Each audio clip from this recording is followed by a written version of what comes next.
히브리서 5장 11절부터 6장 12절까지 있습니다. 다 같이 한 목소리 합독하겠습니다.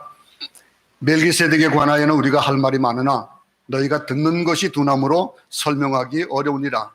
때가 오래되었으므로 너희가 마땅히 선생이 되었을 터인데 너희가 다시 하나님의 말씀의 초보에 대하여 누구에게서 가르침을 받아야 할 처지이니 단단한 음식은 못 먹고 젖이나 먹어야 할 자가 되었도다. 이는 젖을 먹는 자마다 어린아이니 의의 말씀을 경험하지 못한 자요 단단한 음식은 장성한 자의 것이니 그들은 지각을 사용함으로 연단을 받아 선악을 분별하는 자들이니라.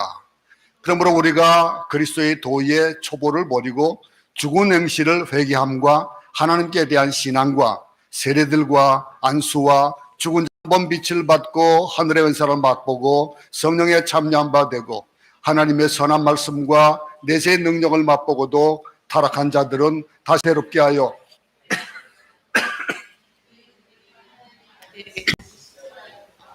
드러내놓고 욕되게 함이라. 땅에 그 위에 자주 내리는 비를 흡수하여 밭가는 자들이 쓰기에 합당한 채소를 내면 하나님께 복을 받고 만일 가시와 엉겅퀴를 내면 버림을 당하고 저주함에 가까워 그 마지막은 불사름이 되리라.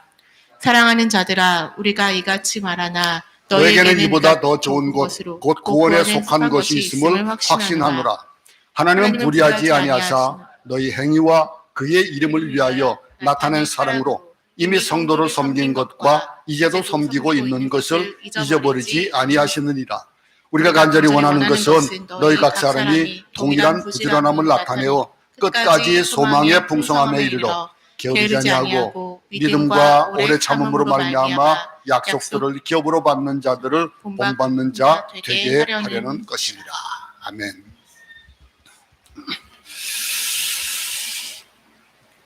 아이가 태어나면은 자라가고 또 그 자라가는 것 태에서부터 자라는 그것이 속도가 느리고 그래서 정한 기간이 아닌 그 전에 나오게 되면은 다른 어떤 보호를 받아야 되는 인큐베이터에 들어가거나 뭐 그래야 되고 그 시간이 지났는데도 나올 기미가 보이지 않으면은 수술을 해서 또 순산을 돕기도 하고 그럽니다.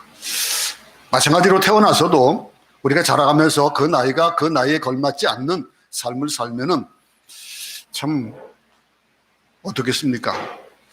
어른이 되었는데도 불구하고 어린아이 지능을 그대로 가지고 있고 그리고 어린아이 같은 행동을 한다. 참 안타깝지요.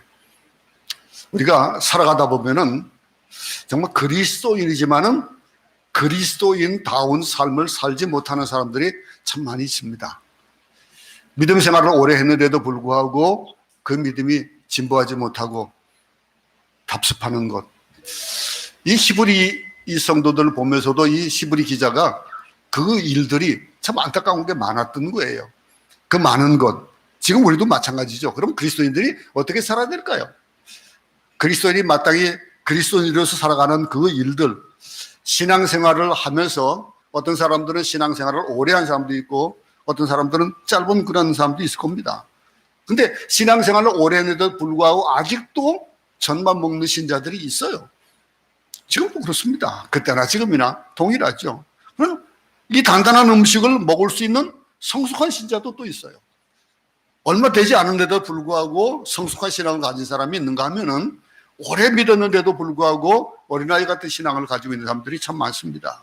성경은 우리에게 신앙생활을 얼마나 오래 했으며 봉사와 헌신을 얼마나 많이 했느냐 보다도 얼마나 성숙했느냐라고 하는 것을 묻고 있는 거예요.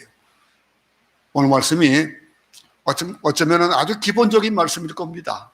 마땅히 알아야 되고 또 그것이 그냥 당연하게 상식의 선에서 머무르는 그런 말씀인데도 불구하고 이 말씀들을 내게 적용해 보면서 나는 얼마나 성숙한 사람인가 이런 것들을 다시 한번 생각해 볼 수 있기 바랍니다.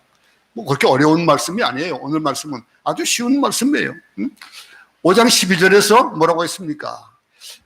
때가 되었으므로 너희가 마땅히 선생이 되었을 터인데 너희가 다시 하나님의 말씀의 초보에 대하여 누구에게서 가르침을 받아야 될 처지이니 단단한 음식은 못 먹고 젖이나 먹어야 할 자가 되었도다.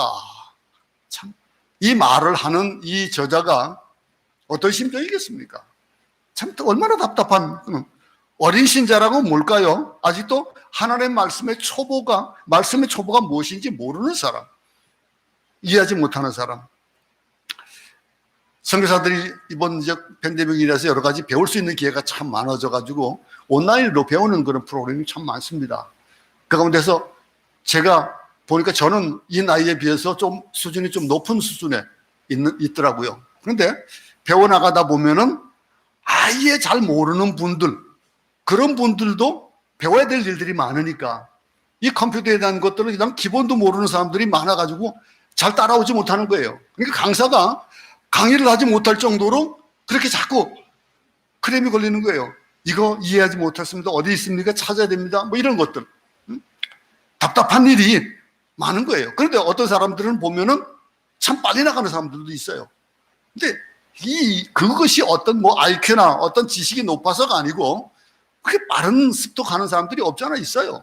우리 신앙생활도 마찬가지입니다. 하나님의 의의 말씀이 무엇인지 경험한 사람은, 그걸 경험해 본 사람은 빨라요. 늦게 배웠어도 빨라요. 그걸 경험한다는 거, 그 얼마나 그 중요한지 몰라요. 신앙생활을 하다 보면요, 하나님의 의에 대한 말씀을 경험하지 못한 사람들하고 경험한 사람들하고 그 속도가 달라져요. 그 이해하는 도가 다른 거예요. 교회도 오래 다녔고 신앙생활도 오래 했지만은 아직 젖만 먹는 그런 수준인 사람들이 있다는 거예요. 이 저자가 얼마나 가슴 아프겠습니까? 반면에 5장 14절은 봅니다. 14절을 보면은 단단한 음식은 장성한 자의 것이니 그들은 지각을 사용함으로 연단을 받아 선악을 분별하는 자들이라. 이 성숙한 신앙에 대한 것들로 말씀을 밝히 깨닫고, 그리고 환경의 여러 시험 속에서도 잘 견디며 선악을 구별하는 사람, 이렇게 오늘 이 성숙한 신앙에 대해서, 성숙한 사람에 대해서 그렇게 정의를 해주고 있어요. 단단한 것도 먹을 수 있는, 어떤 역경과 고통 속에서도 하나님 잘 섬길 수 있는 사람을 성숙한 신자라고 합니다. 나이가 들면은 이가 좀 부실해져요. 부실해지니까 잘 먹질 못해요. 잘 먹지 못하면 어떤 일이 벌어집니까? 영양의 불균형이 와요. 그러다 보니까 나이 든 사람들이 힘이 없고 뭐 자꾸 병에 걸리고 하는 이유들이 그런 경우가 많아요. 저도 오징어를 참 처음 어릴 때, 젊었을 땐 참 좋아했는데 이게 좀 성실하지 못해가지고 잘 못 먹고 한번 체한 이후에는 오징어를 별로 안 좋아해요. 근데 임플란트를 하고 나서 씹는 게 아무 지장이 없으니까 요즘은 오징어를 먹어도 그 맛을 조금씩 깨달아요. 근데 체할까봐, 한번 체했던 경험이 있어가지고 체할까봐 자꾸 조심스럽긴 해요. 여러분, 우리가 이 경험한다라고 하는 거, 말씀을 경험한다라고 하는 거, 여기 보면요, 이 말씀을 잘 섬길 수 있는 사람을 뭐라고 합니까? 연단을 받아 선악을 구별하는 자들. 연단을 받는 사람들은요, 그 단단한 걸 잘 깨달아 알아요. 같은 날이 있는데 같은 날을 잘 부러지게끔 만들어 놨잖아요. 근데 그거를 제가 어디 할 일이 있어가지고 그걸 불에 달궈가지고 한번 쓴 일이 있어요. 그리고 나서 날이 묻어져가지고 그 뿔을 내니까 안 부러져요. 물러진 거예요. 그가 성질이 달라지는 거예요. 응? 칼을 만들 때도 대장장이에 쇠를 다 두드려서 단단하게 만들잖아요. 마찬가지예요. 우리 신앙도 마찬가지예요. 단단한 것을 먹을 수 있는 어떤 역경과 고통 속에서도 하나님을 잘 섬길 수 있는 사람들, 그런 사람들을 성숙한 신자라고 오늘 본문을 얘기해 주고 있는 거예요. 히브리서 기자가 앞에서 영원한 대제사장 멜기세덱에 대해서 참 말하고 싶은 게 많았던 거예요. 그 말하고 싶었고 예수님에 대한 진리를 더 말하고 싶었는데, 근데 이 진리가 해석하기 참 힘든 거예요. 그래서 이 멜기세덱에 대해서 우리가 할 말이 많으나 너희가 듣는 것이 두나무로 설명하기 어려우니라. 전해주고 싶은데 잘 알지 못하니까 참 성숙한 신앙이 됐으면 좋겠다 이거예요. 이 진리가 해석하기가 어려운 것이기 때문에 더 듣기 힘드니까 여기서 그냥 끝이는 거예요. 멜기세덱에 대한 얘기, 예수 그리스도에 대한 얘기를 좀 더 좀 아주 하고 싶은데, 그 받은 것에 대한 것들을 더 나누고 싶은데 그러지 못하는 것이 안타까워하는 것들이 오늘 21절부터 14절에 잘 나타나 있어요. 목사가 설교를 할 때도 마찬가지입니다. 어떻게 하든지 좀 쉽게 설교를 하고 싶어요. 근데 어떨 때는 좀 어려운 말을 써야 될 때도 있고 그렇습니다. 근데 그거를 잘 받는 사람들, 저희 성도들은 강연 설교만 하다 보니까 예화를 잘 안 드니까 이제는 익숙해져 가지고 이런 설교 아니고 예화가 들어가는 이런 설교들을 별로 좋아하지 않는 것 같더라고요. 이런 일들 깨달아는 거, 듣는 것이 너무나 둔한, 영적으로 둔한 사람들 때문에 무척 안타까워하면서 더 말하지 못하는 그런 이 저자의 심정을 우리 읽을 수 있습니다. 여기 뭐 둔하다는 것이 뭐 IQ가 낮거나 학력이 낮은 그런 걸 얘기하는 건 아니에요. 영적인 진리를 깨닫는 수준이 너무 낮다 이렇게 말하는 거거든요. 영적으로 무지한 거예요. 저렇게 영적으로 좀 무지하지 않기 위해 가지고 그래서 성령의 도우심이 필요한 거예요. 같은 것을 읽어도 성령의 도우심을 받고 읽으면은 얼마나 잘 이해가 됩니까? 어떤 우리 어제 그제인가요? 우리 그 생명 말씀 올리는 거기에 한 예화가 나왔었죠. 어떤 예수님과 함께 예수님의 얘기를 듣고 하는 그런 것이 잘 이해가 되지 않는 사람이 이해될 수 있는 것들의 방법이 없고, 어떻게 그렇게 예수님을 잘 이해하고 예수님 말씀을 듣느냐. 그러니까 그 사람 하는 얘기가, 나는 말씀을 읽을 때에 의자를 하나 갖다 놓고 그 의자에다가 예수님을 앉히세요 라고 하고 그리고 말씀을 읽는다는 거예요. 그러면서 깨닫는 것마다 적는 거예요. 의자에 적어 나가는 거예요. 그러다 보니까 예수님의 말씀도 듣게 되고 그 말씀에 대한 그런 뜻도 이해가 되어지고 한다라고 하는 거. 여러분 모르겠습니다. 저는 매일 아침 저는 그 말씀을 올리라고 참 애를 많이 해서 편집을 해가지고 올리거든요. 한글도 들어가고 영어도 들어가니까 잘 읽어보세요. 그럼 영어 공부에도 굉장히 도움이 많이 돼요. 근데 거기에 소개했던 것들, 제가 이 말이 무슨 말인지 모르는 사람은 그냥 아침에 올려드리는 말씀을 잘 안 듣는 분이에요.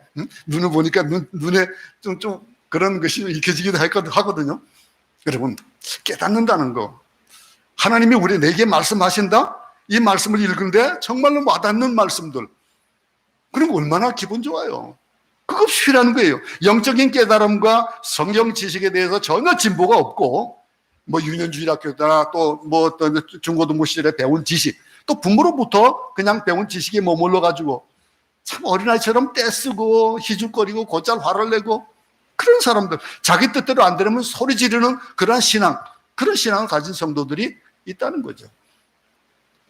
예수 믿고 교회 나온 지 한 3년 정도 되면은 가르칠 수 있는 그런 사람이 되어지는 거예요. 물론 보세요. 때가 오래되었으므로 너희가 마땅히 선생이 되었을 터인데 그렇지 못하다는 거예요. 근데 10년, 20년 다녀도 10년 전이나 20년 전이나 똑같다면은 하나님이 얼마나 답답하실까요? 오늘 이 답답함이 읽어지잖아요. 그죠? 본문 속에서 우리가 읽혀지잖아요. 성숙한 그리스도인은 성장을 멈춰서는 안 됩니다. 자꾸 성장해 나가야 돼요. 그럼 어떻게 성장해? 이렇게 성장하도록 되어지는 것은 뭐예요? 성숙해져 가야 되는 거예요. 신앙이 성숙해져 가면은 성장할 수밖에 없습니다. 성숙한 신앙이 되어질. 한국이 성장했어요. 굉장히 성장하겠습니다. 근데 성숙한 사회는 아닌 것 같아요. 점점 더 이상해져 가요. 그러니까 교회도 마찬가지입니다. 한국 교회도 성장은 했어요. 근데 성숙한 교회는 되어지지 못하는 것 같아요. 점점 어린아이가 쳐가고 자꾸 그냥 떼쓰고 그런 교회가 되어가지고 건 예배를 드리고 성경 공부를 하고 성장을 위해서 열심히 몸부림쳤으나 성숙한 그리스도인에 도달했느냐라고 하는 것들을 우리 자신들에게 질문해야 된다는 거예요. 오늘 본문을 보면서 우리가 예배를 드리고 성경 공부하고 성숙한 그런 신앙생활이 되기 위해서 어떤 나는 그런 태도를 보였는가 한번 생각해 볼 수 있기 바랍니다. 예수님의 지혜의 분량까지 성숙하는 그런 성장이 우리 모두 있기 바랍니다. 자, 그렇다면요, 어떻게 성장할 수 있고 어떻게 성숙한 그리스도인이 될 수 있을까? 그걸 오늘 본문에서 얘기해 주고 있습니다. 이 6장 1절에 보면요, 어떻게 하고 있습니까? 그러므로 앞에 얘기했던 거기에 이어서 그러므로 우리가 그리스도의 도의 초보를 버리고 죽은 행실을 회개함과 하나님께 대한 신앙과 라고 하면서 뭐라고 합니까? 젖만 먹고 떼쓰는 식의 신앙, 그리스도에 대한 기초 단계에서, 진리의 기초 단계에서 벗어나라, 이렇게 고민하고 있는 거예요. 그래서 오늘 제목이 뭡니까? 그리스도 도의 초보를 버리라 라고 하는 것이 오늘 제목입니다. 여러분, 1절에 이 버리고라고 하는 말, 이 버린다라고 하는 것, 여기는 진보를 뜻하는 거예요. 이 버린다는 것, 버린다는 말은 포기하고 버린다는 뜻이 아니라 이 극복하라는 뜻의 버리고라는 그런 말에 그 본 뜻이 있는 겁니다. 어려움을 뛰어넘으라는 뜻이에요. 아브라함이 하나님의 음성을 듣고 갈대와 우르를 떠나지 않았더라면 그는 결코 젖과 꿀이 흐르는 그런 가나안으로 이르지 못했을 겁니다. 그와 함께 그 백성들이 그렇게 가나안 땅에 머물 수 있는 그런 기회가 주어지지 않았다라고 하는 거예요. 우리의 사고방식, 가치관, 삶의 터전을 아주 고정시켜 놓고 있으면요, 믿음은 자라지 않습니다. 무슨 말 하나 들어보자, 이런 자세로 이 말씀이 나하고 무슨 상관이야, 아무 상관없어 라고 하는 그런, 우리가 변해야 됩니다. 이 말씀이 내 아내가 들어야 되고 내 남편이 들어야 되고 내 누가 들어야 되겠다라고 하는 생각이 드는 그 자체가 벌써 잘못되어지는 거예요. 판단하기 위해서 변할 용기가 있어야 되는 거예요. 우리가 의지가 없으면 안 됩니다. 의지가 있어야 돼요. 맨날 금연하는 남자들, 금연하는 분들 그러죠. 아, 담배를 끊어야 돼. 그래서 못 끊어요. 근데 끊을 마음이 있으면은 시도를 하잖아요. 근데 시도조차 안 하는 사람들이 있어요. 우리가 성장할 결심이 있어야 되는 거예요. 변할 용기가 있어야 되는 거예요. 대부분의 사람들은요, 변화를 원하면서도 정작 자기 자신은 변화하기를 주저합니다. 변화하지 않아요. 우리는 변화하겠다는 결심을 하고, 그러기 위해서 우리가 해야 될 일이 뭘까? 내가 하나님을 더 알아가기 위해서 어떤 일을 해야 될까? 그 일에 대한 것들은 답이 나오잖아요. 그죠? 어떻게 할지 결정하는 거예요. 변화를 결심하지 않은 사람은 변할 수 없습니다. 그게 좋아 보이는지만은 그 껍질을 깨야만 성장이 가능한 거예요. 어린아이의 모습을 버리지 않는 한은 어른의 성숙한 옷을 입을 수가 없습니다. 계속 어린아이 같은 마음을 갖고 있으면서 성숙한 신앙을 외친다? 그러면 아무 의미가 없는 거예요. 우리는 유치원생 같은 그런 유치한 신앙의 생활을 모습을 버리겠다고 스스로 결심하는 그런 결심이 있길 바랍니다. 그리스도의 초보를 버리고 그랬습니다. 초보를 버린다. 우리 성장 목표가 뭐예요? 성숙이에요. 오늘 히브리 기자가 얘기하는 것이 신앙의 성숙을 어떻게 할 수 있냐라고 하는 거예요. 그래서 이전의 말씀 보면은 성장의 목표가 있습니다.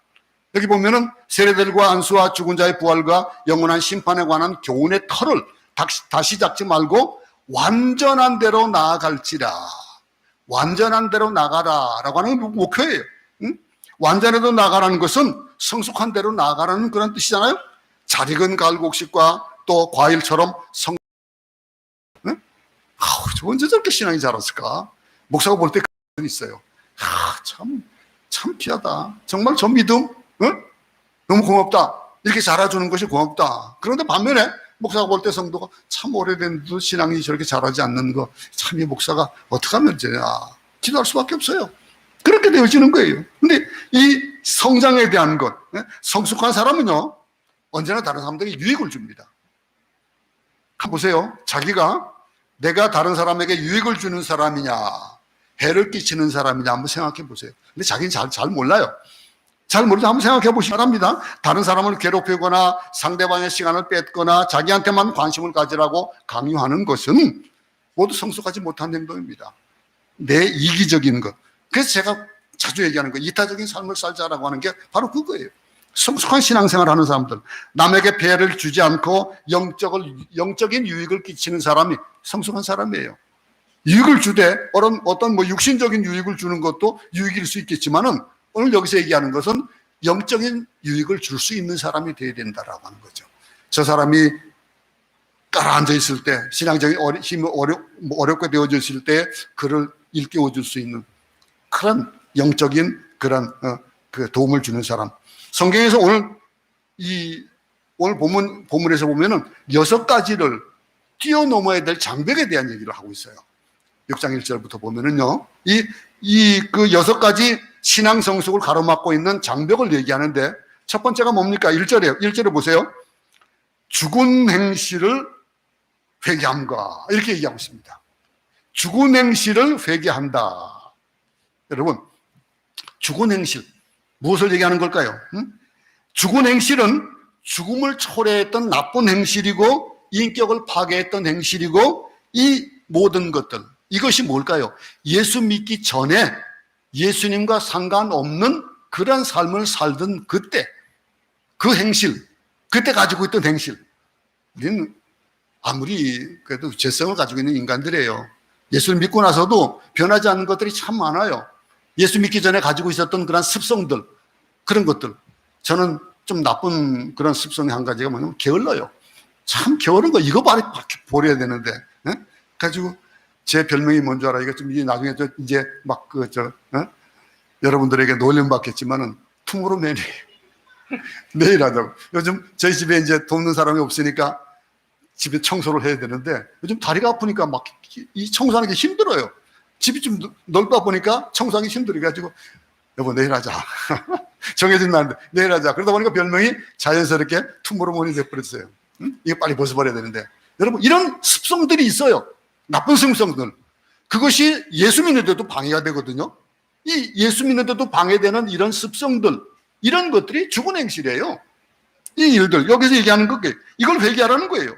예수 그리스도를 영접하고 난 후에 우리는 성령의 도우심으로 눈물을 흘리면서 과거의 죄를 솔직히 고백하고 가슴 찢으면서 통회합니다. 근데 문제는 똑같은 죄를 똑같이 또 짓는다는 거예요. 똑같은 죄를 반복하면서 괴로워하고 고민합니다. 왜 나는 이럴까? 어린아이 같은 신앙 이걸 왜 못 버릴까? 이 단계를 성경에서 뭐라고 합니까? 이 단계를 벗어나라라고 하는 거예요. 벗어나라. 이처럼 똑같은 죄를 반복하지 않기 위해서 어떻게 해야 되는 거예요? 적극적인 선을 행해야 된다라고 하는 거예요. 응? 적극적인 선을 행하고 전도하는 사람은요 불평할 수가 없습니다. 그리고 사랑하는 사람은요 미워할 시간이 없습니다. 사랑하기 바빠요. 응? 선을 행하는 사람은요 악을 저지를 수 있는 가능성이 점점 더 줄어집니다. 하다못해 그냥 여러분들 한 가지 그냥 잘 이해하는 것들도 있을 겁니다. 하다 보면은 여러분들이 뭐 운전하다가 남들이 좀 회전을 하기 위해서 서 있는 사람들 보면은 어떨 때는 내가 그냥 가는데도 불구하고 뒤에 아무 방해가 안 되면은 그냥 서줘서 갈 수 있도록 해주고 나면 어떠세요? 내가 그랬지. 그 지나가면서 사람들이 뭐 이래주거나 뭐 이래주면 참 뿌듯하잖아요. 그런 선을 행하는 사람이 그런 사람이 가다가 옆에 사람들을 보면은 뭐 욕하고 뭐 하는 그 나쁜 생각을 가질 수 있겠습니까? 우리가 선을 행한다는 거, 악을 저지를 가능성은 점점 더 줄어드는 거예요. 모든 시간과 모든 생각, 모든 삶의 모든 전체를 다 선한 쪽으로 옮겨보세요. 그럼 우리의 삶이 어떻게 변화할까요? 남을 도와주는데 생애를 보내고 그럴 때에는 우리가 죄 지을 확률이 점점 적어지고 그러다 보니까 똑같은 죄를 다시 범하지 않게 되어지는 거예요. 이번만 용서해 주세요. 하나님, 이번만. 이런 기도가 점점 사라지게 될 겁니다. 왜? 그것이 선한 것으로 영향력을 끼치고 하다 보니 이 세상에 선한 것이 가득하다 보면은 그런 자리에서 벌어지는 거예요. 그러니까 여기서 첫 번째로 우리가 이 성숙을 가로막는 장벽 가운데 한 가지 죽은 행실을 버리라라고 하는 거예요. 또 한 가지 방해되는 게 뭡니까? 우리가 극복해야 될 또 하나의 장벽은 하나님에 대한 의심이래요. 11장 6절을 보면요. 그가 계신 것과 또한 그가 자기를 찾는 자에게 상 주시님이심을 믿어야 할지니 그랬거든요. 이 11장 6절입니다. 오늘 본문 아니고. 비가 오고 폭풍이 치고 먹구름이 낀다 해도 우리가 태양이 존재하는 걸 모르지 않잖아요. 알잖아요. 태양은 있는 거예요. 태양은 존재하는데 먹구름이 끼어서 태양이 안 보이고 비가 오고 폭풍이 치는 거예요. 먹구름 속에서 그것이 거쳐지면은 은빛 광채가 바라는 거예요. 연약한 신자들이요, 환란이 오게 되면요, 뭘 하냐면 하나님을 의심합니다. 왜 이럴까? 모든 일이 잘 될 때만 하나님을 섬기고 이 어린아이 같은 신앙을 가지고 있다는 거예요.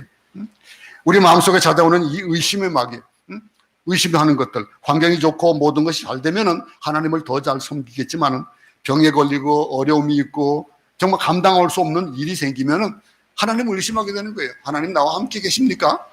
내가 가장 어려울 때 어디 가셨어요? 라고 하는 풋프린트에 대한 그런 것이 알잖아? 얻고 계시다는 거예요. 얻고 있는 건 몰라요, 그걸. 그런 의심을 벗어버리라. 성경에는 여기에서 우리가 벗어나라. 우리가 약해진다고 하나님이 약해지는 게 아니잖아요. 우리가 약할 때 하나님은 더욱더 강하시는 거예요. 약할 때 강함 주시고, 이 약함, 어떤 일을 만나도 신실하게 하나님을 바라보는, 어떤 역경, 어떤 고통이 나를 괴롭혀도 하나님을 끝까지 신뢰하는 자, 그것이 성숙한 신학으로 나가는 그런 바른 길이 되어진다는 거예요. 세 번째, 이 방해는 뭡니까? 세례간 오해를 이 세례들과라고 하고 있습니다. 여기 세례들이라고 했는데 이 복선 이런 구약 유대인들의 전례 예식과 신약의 세례 등 여러 종류의 그런 세례를 의미할 수도 있고, 우리가 잘 알듯이 이 물세례, 불세례에 대한 이런 것일 수도 있어요. 어쨌든 이 학자들이 얘기하는 여기에 대한 것들은 여러 가지 분분합니다만, 세례가 무엇인지 분명히 알지 못하고 세례를 받은 분들도 없지 않아 있어요. 군대에서 보면요, 요즘은 그런 일이 많이 없지만은 옛날에는 군대에서 보면은 훈련소에서 훈련받는 훈련생들 전부가 다 세례받는, 사단장이 별이 들어오면은 사단장이 예수 믿는 사단장이 들어오면은 받게 되잖아요. 교인 수가 많아지고 그러다 보니까 세례받는 사람들이 아무 의미도 없이 그냥 연병장에 앉아가지고 목사님들 몇 명이 가가지고 세례 주는 그런 광경도 있었어요. 그런 사람들이 과연 어떠냐는 거예요. 과거에 그렇다고 해가지고 시원치 않은 세례를 받았다 하더라도 새롭게 다시 받을 필요는 없는 거예요. 아버지의 이름으로 세례를 받았기 때문에 그러면서 거기에 합당한 삶을 살아가는 거. 세례는 시원치 않다고 두 번 받는 게 아닙니다. 성경의 진리도 모르고 세례 받는 사람들이 있어요. 내가 예수를 제대로 믿지 못하고. 근데 그러고 나서 세례를 받고 나면 또 변하는 것들이 세례를 받은 사람이 점점 성령이 해가지고 깨달음이 되어지고, 그러면서 내가 세례받은 그 참된 의미를 깨닫게 되어져요. 이게 변하는 거예요. 저 같은 경우에 목사 안수를 받았는데, 이 안수에 대해서 좀 이제 얘기하겠습니다만, 안수 받기 전과 안수 받고 나서 성경을 보는 눈이 달라졌어요. 이건 정말 제가 느끼는 거예요. 목사가 되기 전에 전도사 때, 그럴 때에 성경 보던 것과 안수 받고 나서 목사가 되고 나서 성경 보는 것이 달라져요. 희한해요. 그게 성령의 도우심이에요. 여기 보면 이게 또 한 가지 네 번째도 안수에 관한 혼돈에 대한 것도 얘기합니다. 구약에서는 어떤 일이 뭐냐면 짐승에게 안수를 하고 그리고 그 짐승을 죽였습니다. 그러면서 모든 백성들의 죄를, 아사셀 양이라는 얘기 들어보셨죠? 예? 대속죄일이 될 때에 그때에 그 양에게 모든 백성들의 죄를 다 안수를 하고 그리고 광야에 보내가지고 죽게 만드는 그런 일이 있었어요. 근데 안수하는 순간 죄가 전가된다고 믿었던 거예요. 이런 일들에 대한 것들을 유대인들이 특별히 또 많이 가지고 있었던 거예요. 그게 안수에 대한 거. 아브라함도 자기 자신의 자식들의 머리에 손을 얹고 기도했습니다. 안수했습니다. 그 안수가 뭡니까? 죄의 전가가 아니고 축복이에요.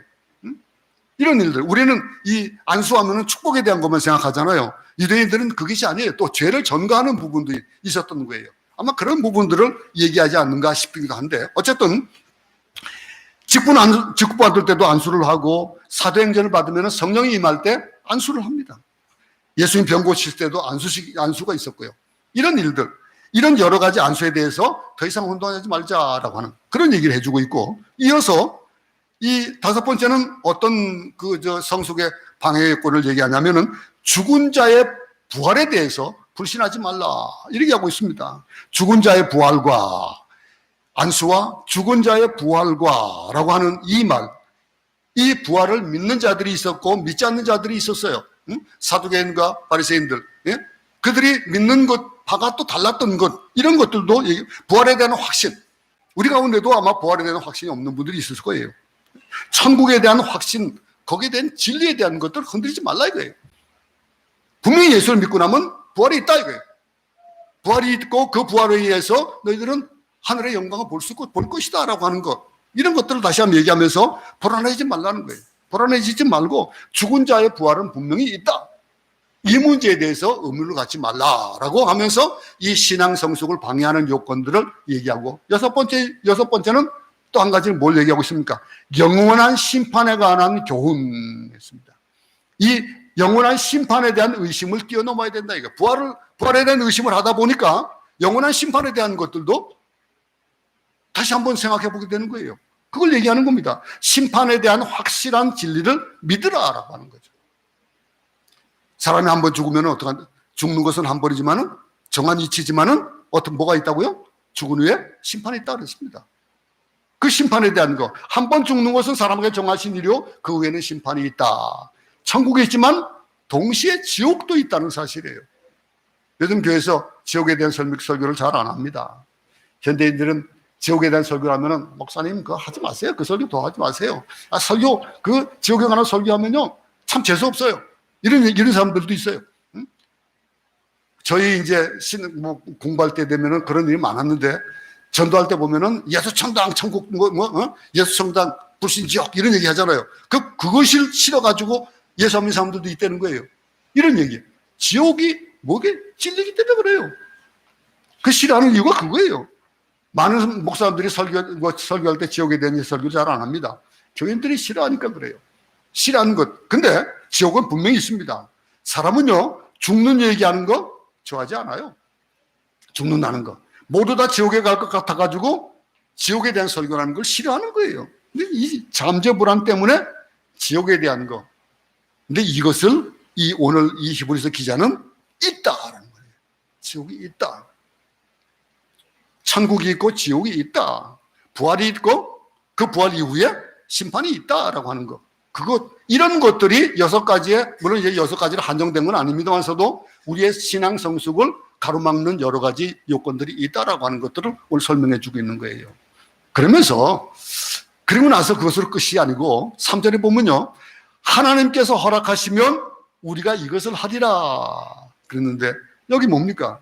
하나님께서 허락하시면 이것을 한다. 내 힘으로는 못하지만은 하나님은 우리에게 할 수 있는 능력과 방법과 구체적인 길을 또 알려주는 거예요. 하나님께 순종하면, 그분이 원하시는 방향으로 가기를 결심하면 성숙한 신자로 될 수 있다라고 하는 그런 위로의 말씀을 하고 있어요. 이브리서 기자가. 자, 보세요. 4절부터 5절 한번 읽어보겠습니다. 시작. 한 번 빛을 받고 하늘의 은사를 맛보고 성령에 참여한 바 되고 하나님의 선한 말씀과 내세의 능력을 맛보고도 그랬습니다. 참된 그리스도인들은 뭐를 봤다고요? 빛을 맛본 사람이에요. 여러분 한번 생각해 보세요. 내가 빛을 맛보았나? 예수 그리스도의 그 영광을 맛보았나?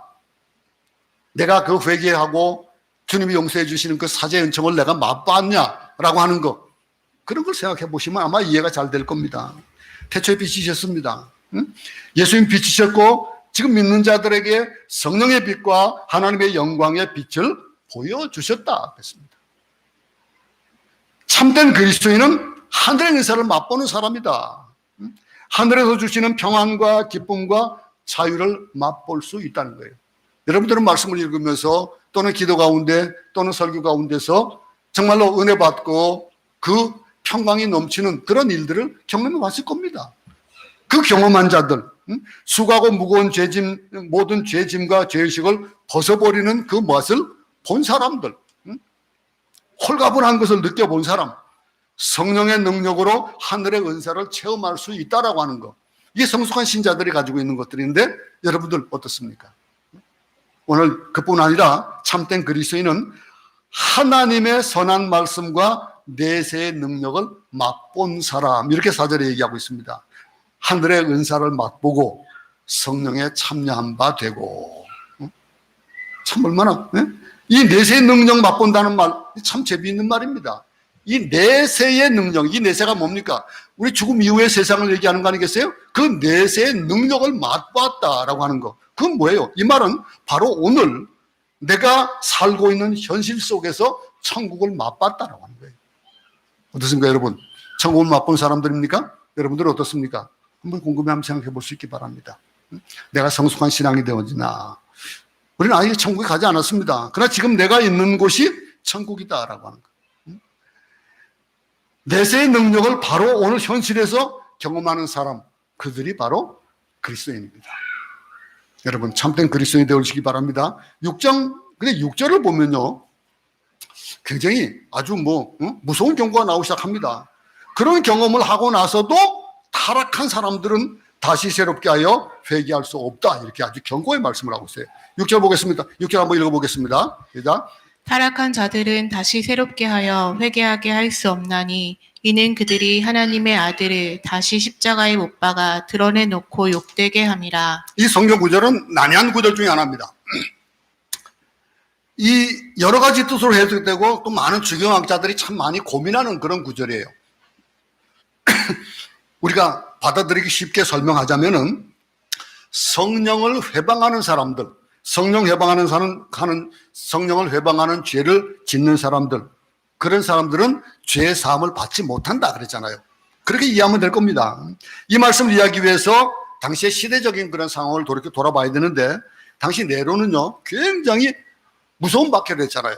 믿는 자들을 잡아가두고 죽이고, 그런데 그 안에서 성령을 체험하고 하나님을 믿고 신실하게 따르던 이들 가운데서도, 그렇게 보여지던 사람들 가운데서도 그 얘기예요. 신실하게 그것을 맛본 사람들, 하나님 믿고 신실하게 따르던 자들은 목숨을 내어놨습니다. 근데 그런 속에서도 그렇게 보여졌는데 돌이킨 사람들이 있었어요. 돌아선 사람들이 있었습니다.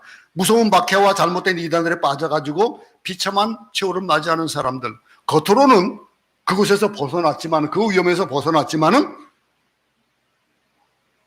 비참하게 그 삶이 영적인 삶이 아니라 그런 일반적인 그런 미혹의 영에 빠져 있는 사람들의 얘기, 그 얘기를 얘기하는 구절이 되는 겁니다. 6절 후반부에 보면은 이런 사람들은 뭐라 했습니까? 예수 그리스도를 다시 십자가에 못 박고 수치를 당하게 한다. 이 말은 우리 믿는 사람 가운데서도 있습니다. 지금 현재도 예수 믿는 사람은 왜 저래? 라고 하는 행동, 그런 행동도 어떻게 보면 굉장히 무서운 행동이 되어지는 거예요. 내가 하는 행동, 이 행동, 내가 사는 이 삶이 어떤 삶이 되어질까라고 하는 거 한번 생각해 볼 수 있기 바랍니다. 한때 하나님께 영광을 돌렸던 사람이 말년에 가가지고 하나님과 원수가 되는 경우도 봐요. 신앙 좋고 했던 그런 장로님이 임종을 앞두고 하나님 없다 그런 사람도 있다고 그러잖아요. 이런 일들을 보면서 초창기에는 하나님의 영광을 위해 살았는데 말년에는 완전히 마귀가 사로잡힌 사람들 없잖아, 있습니다. 그런 사람들 구약 성경에 많이 있고 오늘 우리 주변에서도 발견할 수 있는 거예요. 처음에 예수를 잘 믿는 것 같고 그것도 중요하지만은 끝까지 신실하게 잘 믿는 것 더욱 중요한 겁니다. 시작도 중요하지만 끝은 더 중요한 거예요. 여러분, 우리가 지금 예수를 잘 믿고 있는 것 감사한 일입니다. 이 일들 끝까지 잘 믿지 않으면 엄청난 멸망의 길로 갈 수 있다라고 하는 것. 6장 6절 말씀은요, 핍박과 이단의 유혹 속에서 넘어졌었던 때에 비하여서 우리에게 경고하고 있는데, 우리에게는 어떻게 여러분들에게 다가오는지 모르겠습니다만 7절과 8절에는 뭐라고 했습니까? 두 땅이 나와요. 한번 보겠습니다. 땅이 그 위에 자주 내리는 비를 흡수하여 밭 가는 자들이 쓰기에 합당한 채소를 내면 하나님께 복을 받고, 만일 가시와 엉겅퀴를 내면 버림을 당하고 저주함에 가까워 그 마지막은 불사람이 되리라. 두 땅에 똑같은 비가 내리는데 한 땅은 채소를 생산하는 땅이 되고 한 땅은 가시와 엉겅퀴를 생산하는 땅이 되었다. 그래서 한 땅은 복받은 땅이고 한 땅은 저주받은 땅이 되었다. 그런데 9절에 보면요, 뭐라고 시작합니까? 사랑하는 자들아, 사랑하는 자들아, 우리가 이같이 말하나 너에게는 이보다 더 좋은 곳, 곧 구원에 속한 것이 있음을 확신하노라. 너희 가운데서 그 구원에 좋은 것, 더 구원에 속한 것이 여러분들에게 있다라고 하는 것은 여러분들이 성숙한 신앙으로 될 수 있다라고 하는 거예요. 성숙한 신앙이 되기 위해서. 무섭고 엄격한 경고 뒤에 가장 사랑스러운 말이 나옵니다. 히브리 말로 이게 사랑하는 자, 이 말은 히브리서에서 딱 한 번 나오는 말이에요. 사랑하는 자들아. 그래서 어떤 사람들은 히브리서의 저자에 대해서 잘 모르는, 어떤 분들은 이제 바울이 썼다라고 하는 사람도 있지만 확실하지 않은 것이 또 아니다라고 하는 그런 의견 가운데서 분명히 바울이 썼으면은 아마 사랑하는 자들이라는 이 말이 굉장히 많이 나왔을 것이다. 그렇게 얘기도 합니다. 어쨌든 이 교부학자 중에서 크리소스톰이라는 분이 있습니다. 너희가 실수하여 벌을 받고 슬퍼하는 것보다 내가 너에게 무서운 경고를 하는 것, 그것을 더 무서워해라. 더 그것을 듣는 것이 더 낫다. 경고하는 말은 뭐예요? 경고한다는 것은 변할 수 있기 때문에 경고한다는 거거든요. 바꿀 수 있기 때문에 경고하는 것이지, 바꿀 수 없으면 경고조차도 안 합니다. 매맞는 것이 낫습니까? 무서운 경고를 듣는 것이 낫습니까? 무서운 경고를 듣고 회개하는 것이 100번 낫지요. 우리가 받은 축복을 소홀히 여기지 않기를 소원합니다. 우리가 받은 축복들, 축복받는 것도 중요하지만 더 중요한 것은 그 축복을 지키는 일이에요. 우리 신앙생활이 매일매일 성장해 가지 않으면은, 성숙해 가지 않으면은, 어린아이 같은 사람이 되어지면은 사소한 일로, 여러 가지 세속적인 일로, 여러 가지 개인적인 감정으로 우리가 받은 구원을 놓칠 수 있다는 거예요. 이 일에 대한 것, 하나님이 그 구원을 지켜주시는 것을 우리는 확실히 믿습니다. 그럼 우리가 엄청난 배도의 길도 갈 수 있다라고 하는 것들을 경고해 주고 있는 거예요. 그러니 이 경고에 대해서 우리는 한쪽 귀를 듣고 한쪽 귀를 흘릴 수 없다는 거예요. 이어서 10절을 보겠습니다. 10절 한번 읽어보겠습니다. 시작. 하나님은 불의하지 아니하사 너희 행위와 그의 이름을 위하여 나타낸 사랑으로 이미 성도를 섬긴 것과 이제도 섬기고 있는 것을 잊어버리지 아니하시느니라.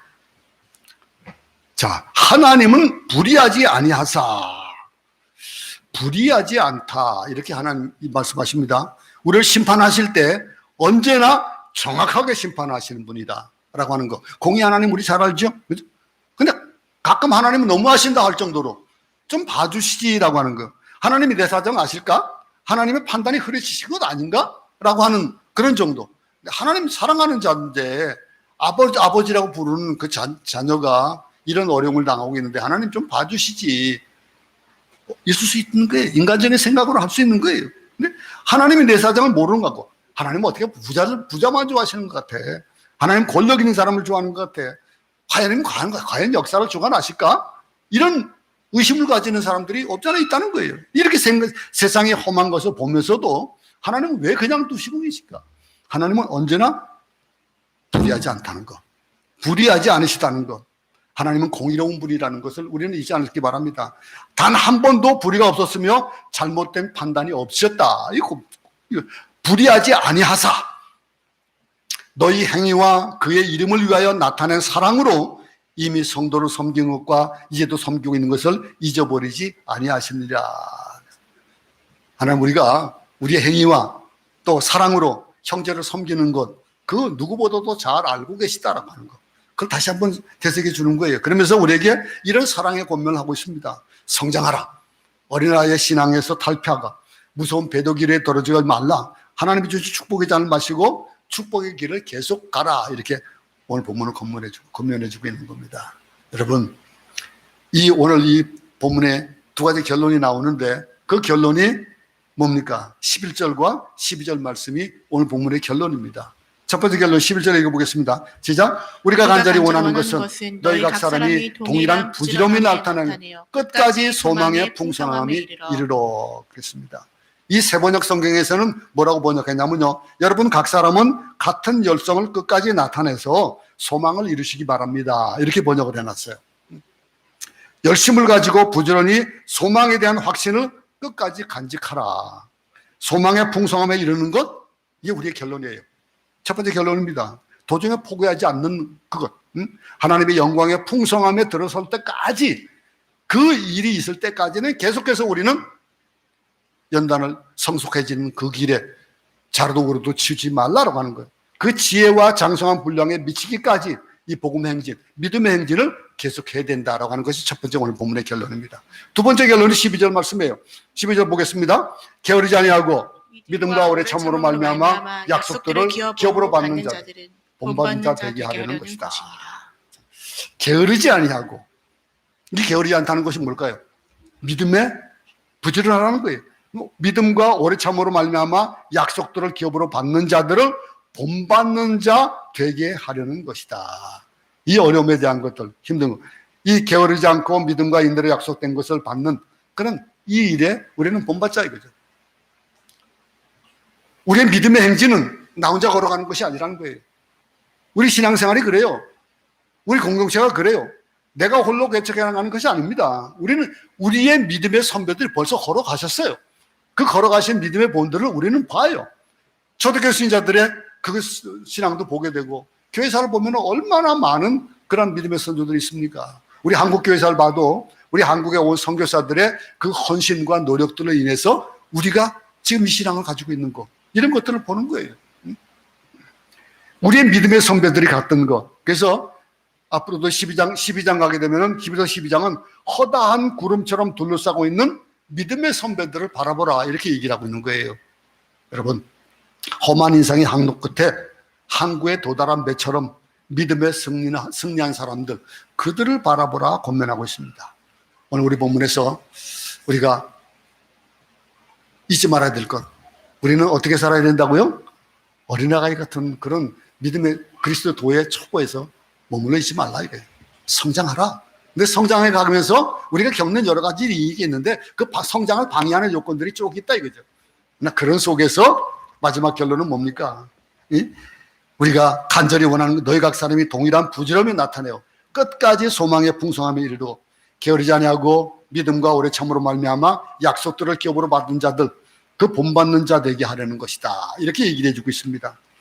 이미 주님이 가신 길, 많은 믿음의 선배들이 가셨던 그 길 뒤따라가면서 성숙한 신앙인이 되어지자라고 하는 것이 오늘 본문입니다.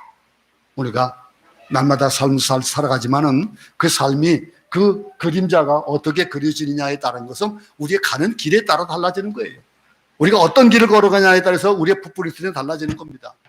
근데 항상 우리가 걸어간 그 길이 나중에 봐서 나 혼자 걸어간 것 같이 그림자가, 그저 발자국이 있다 할지라도 그 일들이 하나님이 나와 함께 하셔서 나를 업고 가셨던 그 길이라고 하는 것 잊지 않으시기 바랍니다. 그래서 항상 우리가 하나님만 바라보고 그리스도의 도의 본을 따라가는, 그 도를 초보가 아닌 성숙한 신앙으로 살아가는 우리 모두가 되기를 간절히 바랍니다.